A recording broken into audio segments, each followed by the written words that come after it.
माननीय क्षेत्र संघ चालक जी,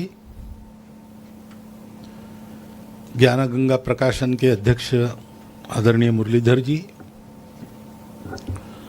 उपस्थित अन्य अधिकारी गण, आत्मीय स्वयंसेवक बंधु, सज्जन, माता भगिनी,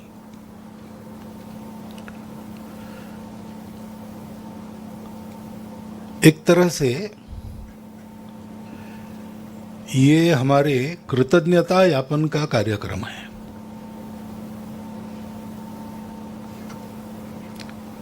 संघ कार्य के पवित्र प्रवाह में हम सब लोग हैं। क्यों है?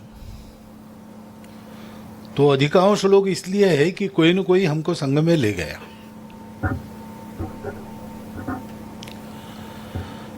गृहस्थ कार्यकर्ता हो, प्रचारक हो,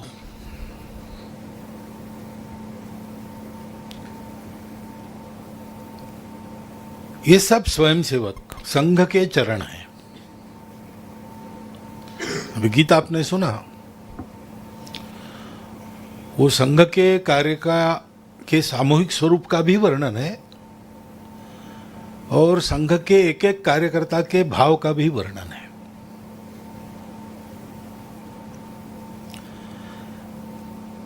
यही भाव व्यक्ति को स्वयंसेवक बनाता है, स्वयंसेवक को प्रचारक बनाता है। भाव तो सबका यही रहता है। उस भाव को मूर्त रूप देने का काम किसी किसी के लिए संभव हो जाता है, तो उनको व्यवस्था में प्रचारक यह नाम मिलता है। किसी किसी को संभव अनेक कारणों से नहीं हो पाता,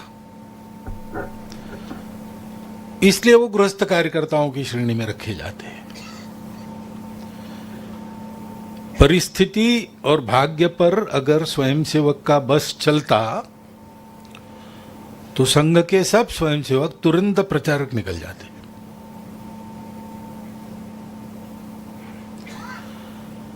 यह जो भाव है, ये भाव संघ को चला रहा है, आगे बढ़ा रहा है, यशस्वी कर रहा है और 100 साल से अनवरत ऐसा हो रहा है।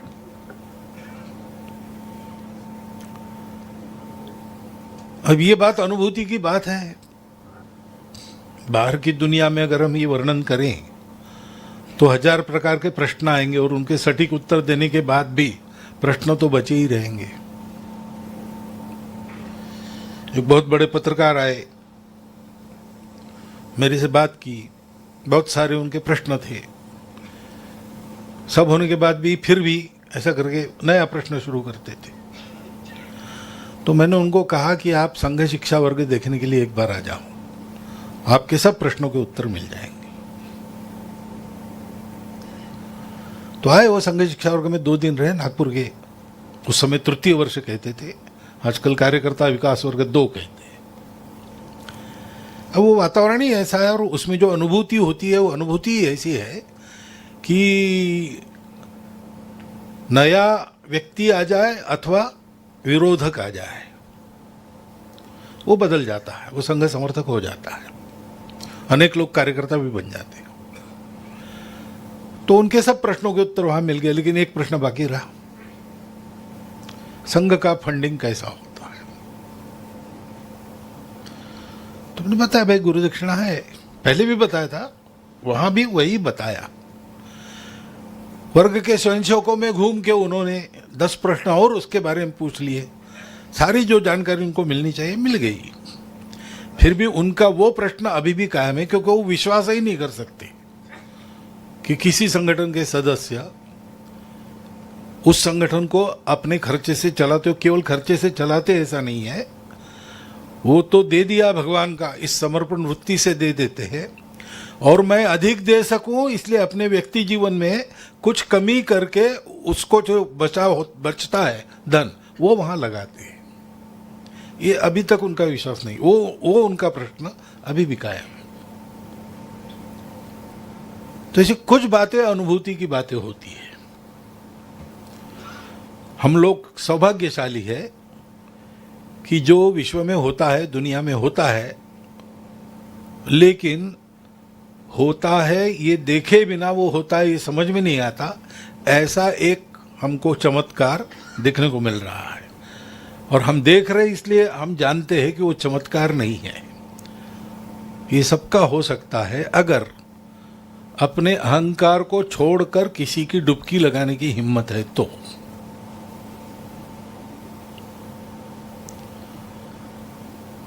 वो हिम्मत हम कर पाए, हम सब स्वयंसेवक बने, परिस्थिति अनुकूल रही, वो प्रचारक बने। अब वो बने और उन्होंने ये काम किया है,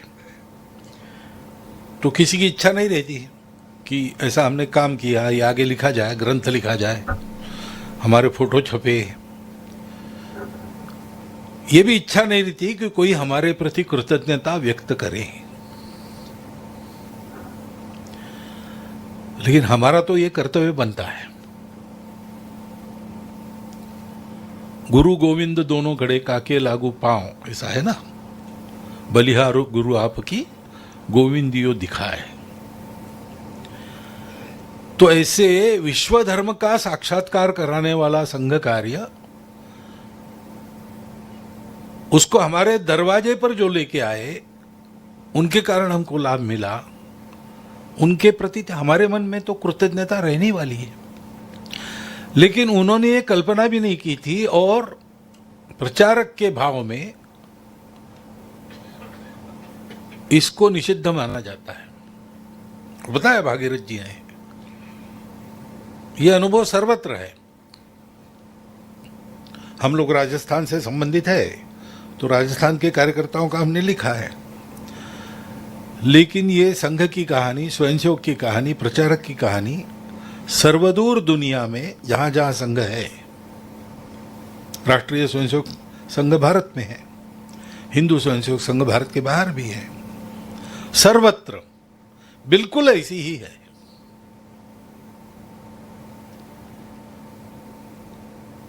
और इसलिए लगता है कि ये क्यों, क्या करना है हमारा चरित्र लिखकर, हम इसके लिए निकले थे क्या? क्योंकि प्रचारक का समर्पण ये केवल समय का समर्पण नहीं रहता, वो तो सब कुछ दे देता है, और मैं दे रहा हूं ये भी दे देता है।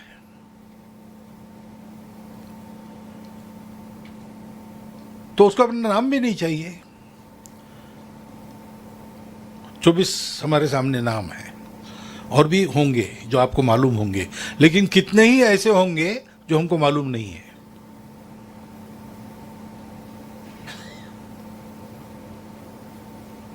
ऐसी बहुत बड़ी संख्या है, और सबके प्रति हमारे मन में कृतज्ञता स्वाभाविक है। लेकिन उन्होंने तो अपना सब कुछ दे दिया।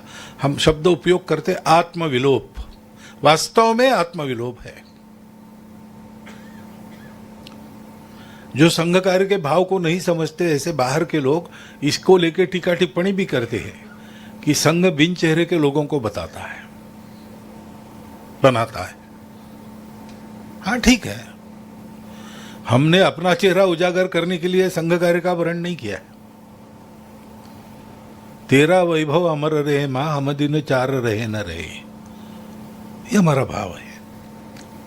बच्छराज जी व्यास वो भी आए थे, उन्हीं की कविता है, ध्येय साधना अमर रहे। ऐसे हम हैं। अब संघ की स्थितियां बदल गई। इनके हमने चरित्र लिखे, इनका जो समय था संघ कार्य में शुरू का, वो अतिशय कठिन था।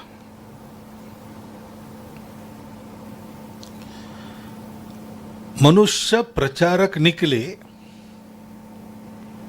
ऐसी कोई परिस्थिति नहीं थी। संघ का काम भी छोटा ही था, उपेक्षित था। बहुत लोग हंसते थे संघ के कार्य पर, डॉक्टर हेडगेवार पर भी हंसते थे। नाक साफ कर नहीं सकते ऐसे बच्चों को लेकर ये राष्ट्र निर्माण करने चले हैं, ऐसा उपहास होता था। विचार अमान्य था। हिंदू संगठन मेंढक तोड़ने जैसी बात है, हो नहीं सकता। हिंदू हिंदू को काय को जगा रहे, मृत जाति है।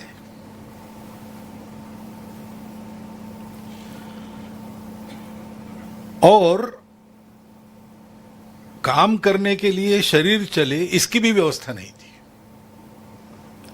मैंने बताया दिल्ली के भाषण में, वो सत्य प्रसंग है। जिंजर डी जी नाम के प्रचारक थे, उनको भेजा, भागलपुर भेजा। कुछ था नहीं पास में, मुश्किल से डॉक्टर साहब ने 5 रुपए जमा करके टिकट निकाला भागलपुर का, 3 रुपए 12 आने टिकट हुआ, शेष पैसा उनके पास था 125 रुपया। परिचय नहीं, कुछ नहीं। तो निवास का प्रबंध कैसे किया? पटना से एक लोकल आती थी भागलपुर, रात को, रात भर पड़ी रहती थी, सुबह निकल जाती थी वापस पटना। उसमें वो रात को रहते थे, स्टेशन की सुविधाओं का ही उपयोग करते थे, और दिन भर फिर नगर में घूमते थे, इस घर से उस घर। कहाँ टिकना ये सवाल नहीं, प्रश्न ही नहीं, क्योंकि जाना ही है सबके यहां। भोजन की व्यवस्था नहीं थी, तो 1 पैसे का चना उस समय सेर भर मिलता था, तो 3 दिन 1 सेर भर चने में अपना काम चलाते थे। वो 125 रुपया बचा था ना, 1 पैसा निकालना उसका। ये वास्तविकता है, ये सत्य स्थिति है। ये भी बताया मैंने कि एक स्वयंसेवक के घर कुछ पर्व त्योहार के लिए बुलाना था, किसी को, ब्राह्मण को बुलाना था, वो ब्राह्मण थे, उसको पता चला, उसने बुलाया, ये गए। भोजन करते समय माताजी उसकी पूछ रही थी, रसोई में गरम गरम रोटी खिलाती थी, पूछ रही थी। वो उनको पता चला कि पोस्ट ग्रेजुएट है, अच्छी नौकरी मिल सकती है, सब छोड़कर हिंदू समाज की भलाई के लिए यहाँ के काम करता है, और इसकी कोई व्यवस्था है नहीं। तो फिर उस माताजी ने उसको कहा कि देखो, सुबह 11 बजे और रात को 8 बजे यहां आना, कुछ भी हो, यहां तुम भोजन करो, उसके बाद मैं भोजन करूंगी। बाहर कहीं हो गई व्यवस्था उस दिन की तो मेरे यहां संदेशा भेजो, तुम्हारा भोजन हुआ है ये पता चलने पर ही मैं भोजन करूंगी। इसलिए उनकी भोजन की व्यवस्था हो गई। वो 8वीं में पढ़ने वाला शाखा का बालक बड़ा होकर विभाग संघ चालक बना, तब मुझे बिहार में भेजा गया था। तो पहली बार मैं वहाँ गया तो जिस घर में भोजन की व्यवस्था थी वहाँ वो उपस्थित थे, लेकिन भोजन पर नहीं आए। मैंने कहा आइए, उन्होंने कहा मैं जा रहा हूँ घर। ठीक है जाइए, भोजन का समय हो गया। उन्होंने कहा नहीं, आपका भोजन पूरा होने के बाद मैं जाऊँगा। नहीं, इसकी आवश्यकता नहीं, आवश्यकता है, ये रिपोर्ट करना पड़ता है मुझे घर में, तब बहुएं भोजन करती। 3 पीढ़ी वो व्यवस्था उनके घर में चल रही थी। तो दोनों बातें अनुभूति की है, कल्पना से परे है। ये समर्पण भी कल्पना से परे है, और ये समाज का अयाचित स्नेह ये भी कल्पना से परे है। यही संघ के चरण है। उस समय ऐसी स्थिति थी, कुछ नहीं था, ये संघ का काम होने वाला है ये भी नहीं था। कौन कल्पना कर सकता है कि ऐसे शाखा चला के राष्ट्र का कुछ होने वाला है। लोग तो कहते ही थे कि हवा में डंडे घुमा रहे हैं, कुत्ते भी मारने के ये काम नहीं आएंगे, ये क्या राष्ट्र की सुरक्षा करेंगे। तो सामने सब अंधेरा ही था। प्रचारक जाना यानी अंधेरे में कूदना, अपने भविष्य पर अपने हाथ से मिट्टी पोतना। लेकिन एक भाव था, परम वैभवम नेतुमेतत् स्वराष्ट्रम, ये मेरी भारत माता है। भारत माता के लिए मैं न करूं तो कौन करेगा। मैं उसका अच्छा पुत्र कैसे कहलाऊंगा अगर मैं शांत बैठूं। और यश वगैरह वो बस कुछ नहीं, ये करना है, ये उत्कट भावना और डॉक्टर हेडगेवार पर विश्वास, और कुछ नहीं था। उस समय प्रचारक निकले,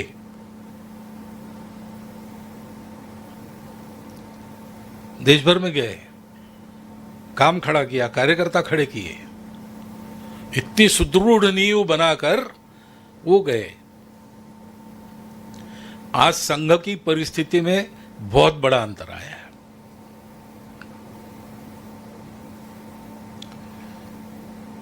भोजन की व्यवस्था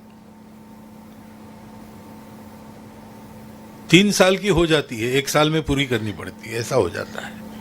इतने घर हो गए, सबको लगता है मेरे घर आना चाहिए। ये सरसंघ चालक का अनुभव नहीं बता रहा हूं, जिला प्रचारक, विभाग प्रचारक के अनुभव बता रहा हूं। संघ का काम तो आज एक चर्चा का विषय और समाज के स्नेह का विषय हुआ है,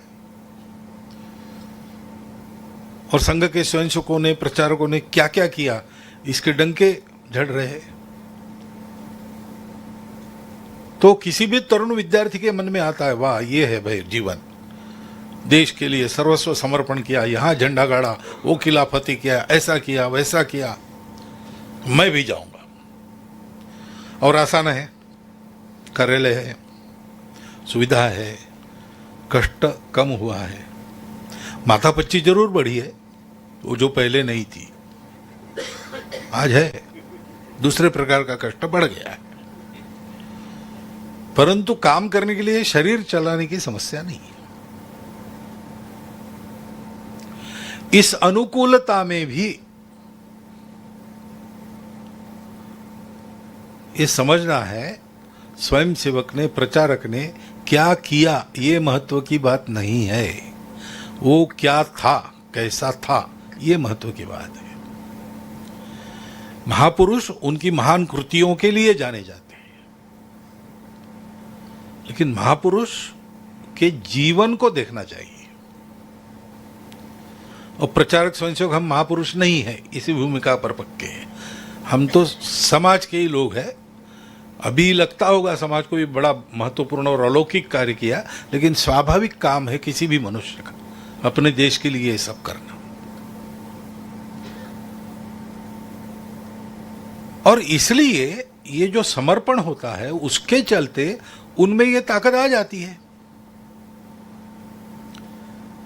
अपने कुछ गुण लेके वो आ रहे, जन्मता उनको जो ईश्वर प्रदत्त क्षमताएं दी है वो उनके पास है। संघ कार्य में बहुत सारी नई बातें सीख लेते हैं, लेकिन उनके शक्ति का पूर्ण आविष्कार तब होता है जब वो अपनी इच्छा को भी संघ में विसर्जित कर देते हैं। काम कौन सा, क्षेत्र कौन सा, कार्य क्षेत्र कौन सा, कोई विचार नहीं करते। ज्योति स्वरूप जी की बात बताई, संघ ने मुझे सरसंघ चालक होने के लिए, सरसंघ चालक हो गया। कल संघ कहेगा उतरो और झाड़ू लगाओ, झाड़ू लगाऊंगा। मैं संघ ने बताया हुआ वो कर रहा हूं, मेरी इच्छा कुछ नहीं है, मेरी आकांक्षा कुछ नहीं है, और संघ जो बताएगा वो मेरे लिए सबसे महत्वपूर्ण कार्य है। मोरोपंत जी को विश्व हिंदू परिषद का ध्यान देने का काम दिया। उसके बाद की बैठक में उनका वृत्त, तो उन्होंने बताया कि आजकल मुझे विश्व हिंदू परिषद को देखने के लिए कहा है, तो पिछले 6 महीने में मैं गया हूँ अनेक जगह। मुझे ध्यान में आया है कि विश्व हिंदू परिषद दुनिया का सबसे महत्वपूर्ण काम है, संघ से भी महत्वपूर्ण, शाखा से भी महत्वपूर्ण, क्योंकि वो काम आजकल मेरे तरफ है। ये प्रचारक का भाव है, जो बताया वो सबसे महत्वपूर्ण है, उसमें संतोष है, उसमें समाधान है।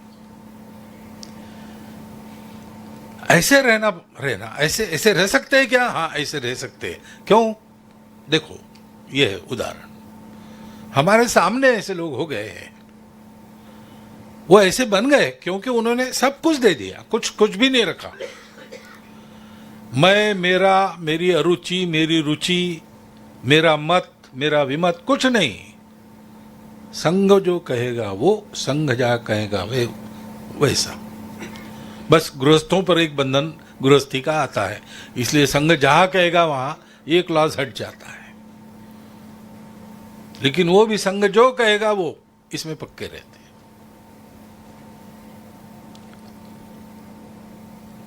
ये ध्यान में आता है, समर्पण की शक्ति ऐसी रहती है। किस्सा ही है लेकिन बोध उसका यही है। एक संत हो गए, महान संत थे, तो उनके शिष्यों में एक गांव का आदमी उनको देख के प्रभावित हो गया, शिष्य बन गया, सब कुछ छोड़ दिया उनके साथ। आता जाता कुछ था नहीं, शिक्षित था नहीं। अब इसको काम क्या देना, शास्त्र अध्ययन साधना इसके बस की बात नहीं।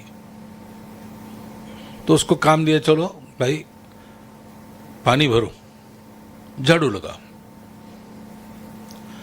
उसने किया, वो गुरु के चरणों में पूर्ण समर्पण, बताया कर। अब वो मठ था पहाड़ पर एक किले में, नदी नीचे थी, साफ सफाई करना, रोज बड़ी तांबे की इतनी ऊंची देगे नीचे ले जाना, नदी पर स्नान वान करना, देगे भी साफ करना और फिर पूरी भर के ऊपर ले आना। 8 दिन के बाद वो गुरु के पास गया कि गुरुजी, आपकी अगर इच्छा है कि मैं मर जाऊं तो आप आज्ञा कर दीजिए ना, ऐसा क्यों करा रहे हमसे। क्या हुआ भाई, आप लोग क्या खाते हो, चावल की माड़ भात की माड़, भात बनाते समय जो पानी, वो साधक लोग थे, भोजन ऐसे ही था उनका। उनका आप लोग फिर दिन भर क्या करते हो, ध्यान करते हो, पढ़ते हो, तो आपको ठीक हो जाता है वो। मुझे इतनी मेहनत करनी है, मैं ये खाऊंगा तो ऐसे ही मर जाऊंगा, तो अगर आपकी इच्छा है तो बताओ, मैं पहले ही मर जाता हूं। तो हंस दिया गुरु ने और कहा कि भाई इसके लिए रोज 1 सेर चना 1 सेर गुड़ 2 समय इसको देना। वो शुरू हो गया। बाकी शिष्य जलने लगे कि हम साधना करते हैं, हम गुरु के उपदेश का अध्ययन करते, सब करते, ये कुछ नहीं करता, नीरा ठूठ है, गवार आदमी, उसको चना गुड़ मिल रहा है। तो ध्यान में आया गुरु के। तो एक दिन उन्होंने सबको बुलाया और कहा कि देखो, अब मैं काशी यात्रा करने वाला हूं। इस काशी यात्रा का मेरे महत्व यह है कि मेरे साथ जो काशी यात्रा करेंगे उनको इस जन्म के बाद जन्म नहीं, मुक्ति हो जाएगी उनकी। इसलिए मेरी इच्छा है कि आप सब लोग मेरे साथ चलो। बस एक बात है कि ये मठ मंदिर इसकी व्यवस्था करने के लिए किसी को पीछे रहना पड़ेगा। अब तुम सब मेरे लिए समान हो तो मैं किसको कहूं, तो आप लोग ही आपस में तय कर लो, जो मेरे साथ आएंगे वो मुक्त हो जाएंगे, लेकिन किसी को मुक्ति का मोह छोड़ के यहां रहना पड़ेगा। तो उनका ठीक है, उनको लगा अच्छा अवसर मिला, आप इसको सबक सिखाते। सब ने मिलकर उसका ही नाम तय किया और गुरु को बताया। गुरु ने उनको बुलाया, अरे भाई ऐसी ऐसी काशी यात्रा है, जो मेरे साथ आएगा वो मुक्त हो जाएंगे, लेकिन यहाँ की व्यवस्था के लिए किसी को रखना चाहिए। तो सबका मत है कि तुम रहो, तुम्हारा क्या विचार है। उन्होंने कहा गुरुजी, वो हम क्या जाने मोक्ष मुक्ति वगैरह, हम तो गांव के किसान हैं, हमको इतना मालूम है जो आप कहेंगे वो हमारी मुक्ति है। तो आप कह रहे यहाँ रहो तो रहूँगा मैं। तो बताया, देखो भाई, साफ सफाई करना नित्य के अनुसार, पानी भी नित्य के अनुसार ना, भगवान की पूजा करना और भोजन बनाना भगवान को दिए बिना नहीं खाना। कहा ठीक है, सब चले गए, ये अकेला। अब भोला आदमी, भगवान को दिए बिना नहीं खाना, भोजन बनाया, भगवान के सामने रखा, लीजिए भगवान। रोज गुरु क्या करते थे उसको पता नहीं। अब भगवान क्यों लेने लगे, तो वैसे ही रह गई थाली, और भगवान ने खाए बिना भोजन नहीं करना, तो ये भी भूखा। 2 दिन के बाद उसने भगवान के सामने थाली रखी और कहा कि भगवान, मैं मर गया तो मुझे दुख नहीं है कुछ, गुरु की सेवा और आपकी सेवा कर रहा हूं, अच्छी गति मिलेगी, लेकिन आपको उत्तर देना पड़ेगा हमारे गुरु जी को कि आपकी सुरक्षा में मैं यहाँ हूं, तो मैं मरा कैसे।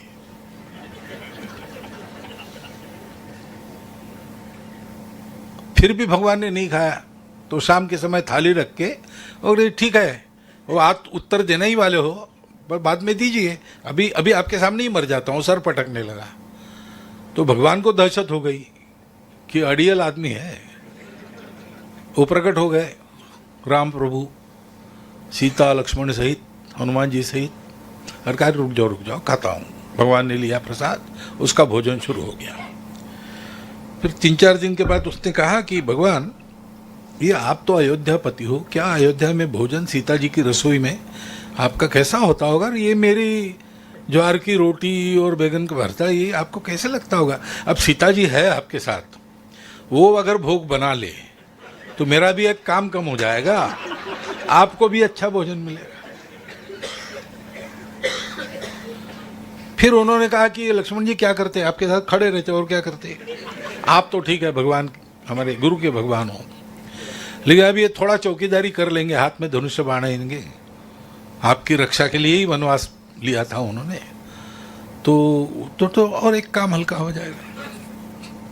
फिर और 8 दिन के बाद कहा कि हनुमान जी आपको और लक्ष्मण जी को लेकर लड़े थे कंधे पर, इतनी ताकत इनकी है, रोज अगर वो पानी लेके आते हैं नीचे से। अब ये शुरू हो गया।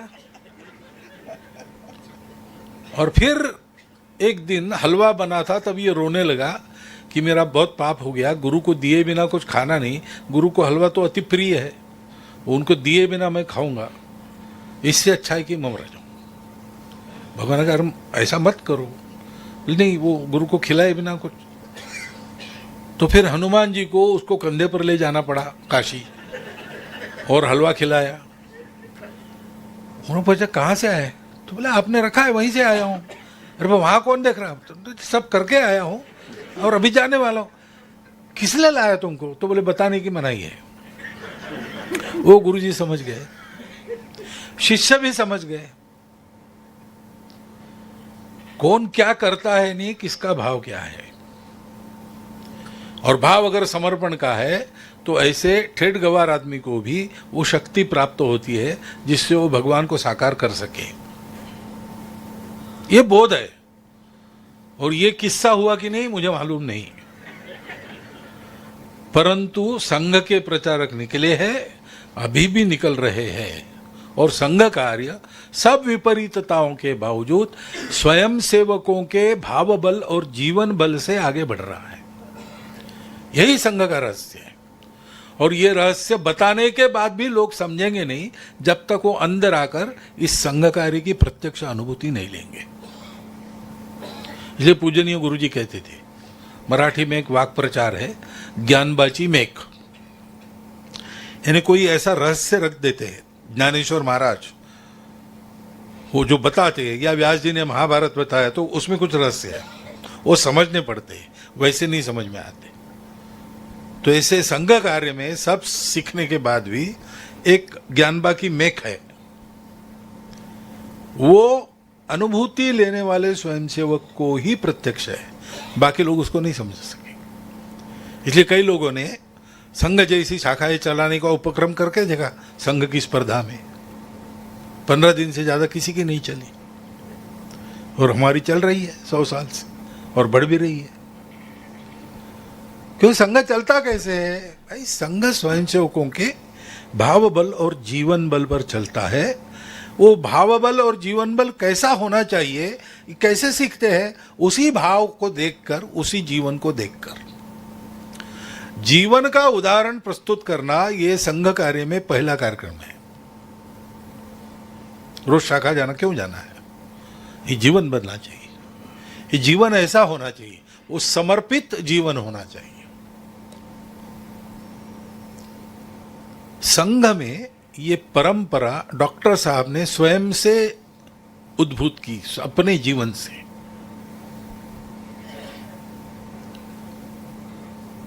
तेजोमय प्रतिबिंब तुम्हारे स्वयं सिद्ध अगणित निकले हैं, ऐसा हम कहते हैं गीत में।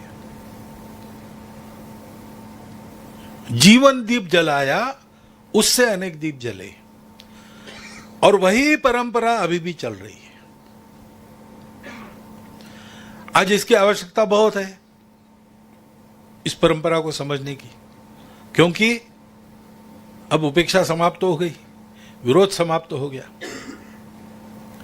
अब तो अनुकूलता ही अनुकूलता है। न चाहते हुए प्रसिद्धि होती है, न चाहते हुए मान प्राप्त होता है। कार्य का एक आवश्यक भाग के नाते भी सम्मान के पद पर जाकर बैठना पड़ता है। संघ का सम्मान बढ़ा है तो संघ का हर दायित्व ये सम्मान का पद हो गया। पहले हम सरसंघ चालक जी को परम पूजनीय कहते थे, सरकारवाह जी को माननीय कहते थे। अब आप देखिए तो जिला प्रचारक का भी परिचय करा देते सार्वजनिक कार्य, माननीय जिला प्रचारक जी ऐसा कहते। संघ बड़ा हो गया ना। ये अनुकूलता की बहुत सारी सुविधाएं हैं कार्य बढ़ाने की दृष्टि से, लेकिन बहुत सारे इसमें नुकसान भी है, उसमें ये सारे हैं। और उससे हमको छुट्टी नहीं है, उसमें रहना है, लेकिन वैसा ही बनना है, वैसा ही रहना है जैसा हम उपेक्षा के समय थे, विरोध के समय थे। उसी भावबल से संघ आगे बढ़ेगा, अनुकूलता को भी पार करेगा और कर रहा है। और इसलिए ये परंपरा कैसी है, ये सबके सामने आना चाहिए।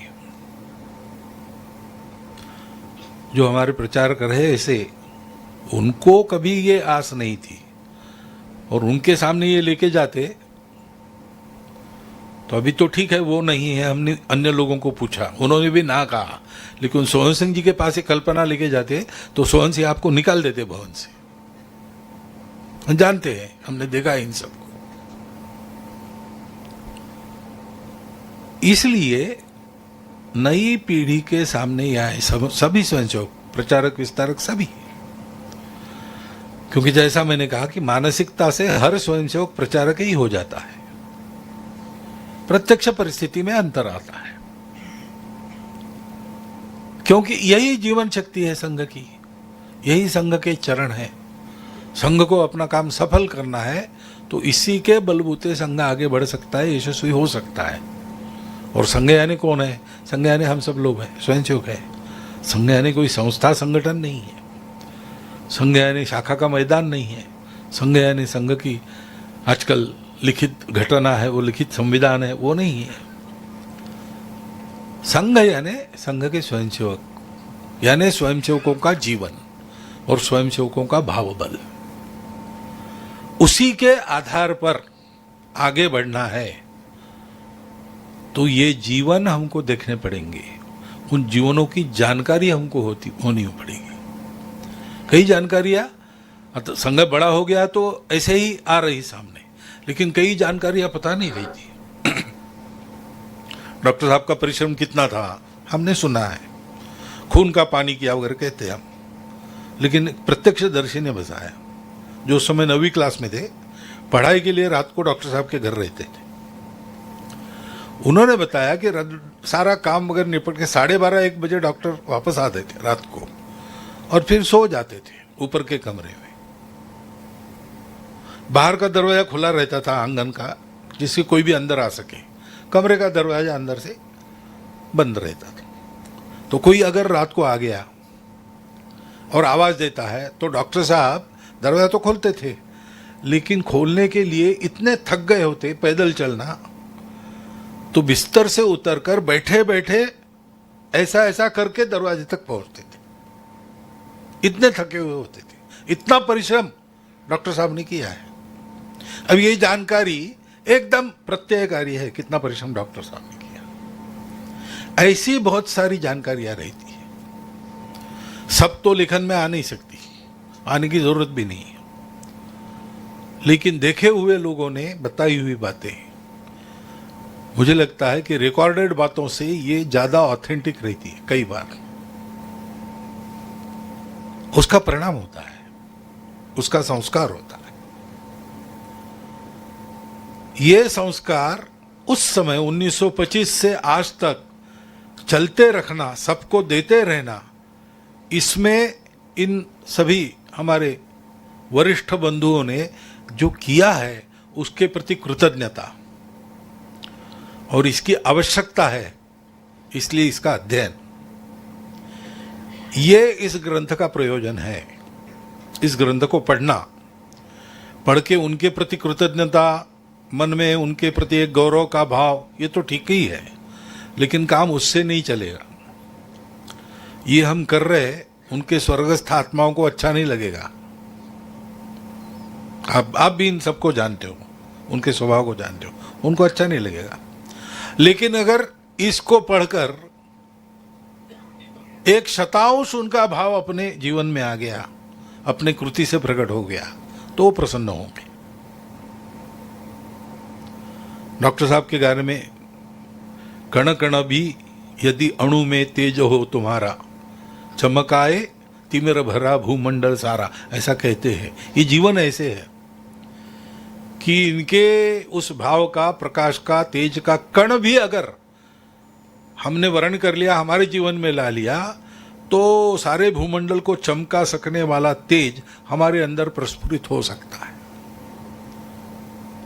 और इसलिए इस ग्रंथ को संघ स्वयंसेवकों ने अपने घर में रखना चाहिए। स्वयंसेवकों की नई पीढ़ी में इसका क्रमशः वाचन चलना चाहिए। साल भर लगेगा, 2 साल लगेगा, थोड़ा थोड़ा पढ़ेंगे, लेकिन निश्चित रूप से हमको हमारा पथ आलोकित करने वाला और उस आलोकित पथ पर जो कंटका किरण है उस पर चलने की प्रेरणा देने वाला ये ग्रंथ बन गया है। और बन गया है तो इसको लिखने में, प्रकाशित करने में जिन्होंने किया उनका तो भाग है ही, लेकिन अधिकांश इस ग्रंथ का ये प्रभाव उन जीवनों के कारण आया है। उन जीवनों को हमको सीखना है और उन जीवनों को हमको अपने जीवन में उतारना है। ये हमारे प्रति एक कर्तव्य बन जाता है। हमने प्रकाशन किया, इससे हम ऋणमुक्त नहीं होते हैं। प्रकाशन किया है तो इसका वर्ण भी हमको करना है। इतना भाव आप लोग ध्यान में रखें और आगे बढ़े। इतनी एक बात आपके सामने रखता हूं और मेरा शब्द प्रपंच उसको विराम देता हूं। नमस्कार।